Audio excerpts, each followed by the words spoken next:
Salut chers amis téléspectateurs, comment allez-vous?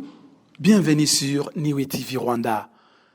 Si tu es nouveau, n'hésitez pas à t'abonner sur notre chaîne pour ne pas rater les prochaines vidéos.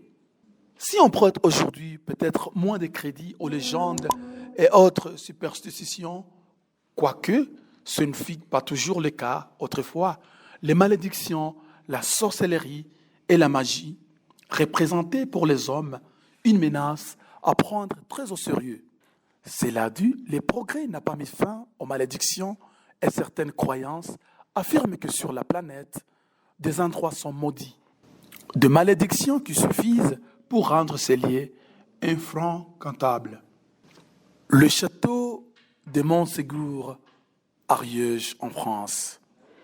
Perché sur sa montagne à 1207 mètres d'altitude, ce château possède une histoire de plus sombre. On raconte ainsi que ce serait ici que les Templiers auraient trouvé refuge quand le pape Clément V supprima leur ordre. Il aurait aussi abrité pendant un moment le Saint Graël. D'après certains mythes, la fameuse coupe est d'ailleurs toujours quelque part sous le château, connu pour son siège, durant lequel plus de 200 cathares ont été brûlés vifs. Les monuments auraient donc été maudits. Iron Maiden a en même temps fait une chanson sur l'album Dance of Death. L'île de Poveglia, c'est en Italie. Près de Venise, cette petite île qui accueillait jadis une large population est devenue au XVIe siècle l'endroit où on plaçait les malades de la peste. Pendant la Seconde Guerre mondiale, on y déposait aussi les cadavres des victimes. On raconte qu'il s'agirait de l'un des lieux les plus hantés du monde. Un dicton local affirme que lorsqu'un homme mauvais meurt, il se réveille ensuite sur Poveglia, Tombouctou au Mali. Classé en juin 2012 parmi les villes dont le patrimoine est le plus menacé par l'UNESCO, Tombouctou a vu plusieurs de ses mausolées détruits ou sévèrement abîmés par le membre des groupes terroristes. La mosquée Sidi Yahya, en particulier, a vu sa porte défoncée. Une porte qui, selon la légende, ne devait s'ouvrir qu'à la fin des temps. Certains locaux affirment, ainsi que tous les drames qui sont arrivés dans le monde depuis sont directement liés à cette profanation. En Jikouni, au Canada, l'histoire remonte en 1930. Un trappeur se rend dans le petit village d'Andjikouni, au bord d'un lac, au nord du pays. Ce n'est pas la première fois qu'il vient et il le sait. Des amis l'entendent. Pourtant, quand il arrive, il ne voit personne. Toutes les affaires des habitants sont là, mais les chiens des traîneaux sont tous morts et toutes les tombes du cimetière ont été creusées et vidées. Eilean mort, c'est en Écosse. Cette île écossaise serait maudite depuis décembre 1900, quand les 3 gardiens du phare ont été portés disparus. Le journal des bords des hommes est pourtant retrouvé.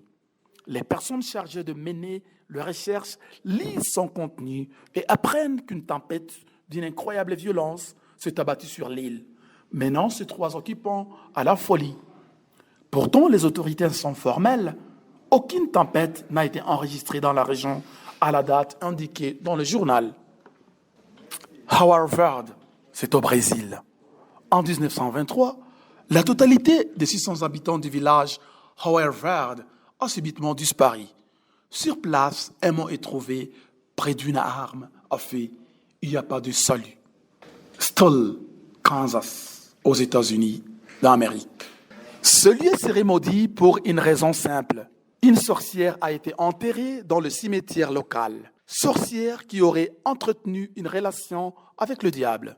Le diable qui revient régulièrement rendre visite à son âme amante et qui, dans la foulée, provoque des tragédies sur son village. Zapadiana Lista, c'est en Russie. On surnomme ce lieu l'antichambre de l'enfer. Une immense base navale abandonnée comprenant des sous-marins nucléaires qui actuellement pourrissent au fond de la mer, l'un des vestiges les plus préoccupants de l'ex-URSS. Nauru. Autrefois, il n'y a pas si longtemps, ces petits pays du Pacifique étaient très riches, exploitant massivement les réserves de phosphates. Les habitants ont vite épuisé les stocks et totalement ruiné l'île, aussi bien financièrement qu'écologiquement parlant.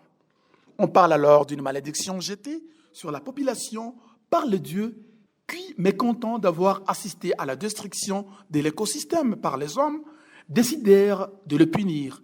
Aujourd'hui, Nauru ne s'en a toujours pas relevé. Samarcande, c'est ici les tombeaux de Tamerlan, les concurrents qui est particulièrement concerné. On raconte ainsi qu'une malédiction pèserait sur le lieu. La tombe affiche d'ailleurs un avertissement. Lorsque je reviendrai à la lumière du jour, le monde tremblera justement. Le 22 juin 1941, son corps fut exhumé. Dans les minutes qui suivirent, Hitler attaqua l'URSS. Du coup, Gerasimov, l'homme qui a ouvert la tombe, est considéré par le plus superstitieux comme le responsable de la guerre. En novembre 1942, les corps de Tamerlan furent à nouveau déposés dans la tombe selon le rite adéquat et les Russes remportèrent la victoire lors de la bataille de Stalingrad. Merci beaucoup d'avoir été branchés sur la chaîne Niue TV Rwanda et à la prochaine.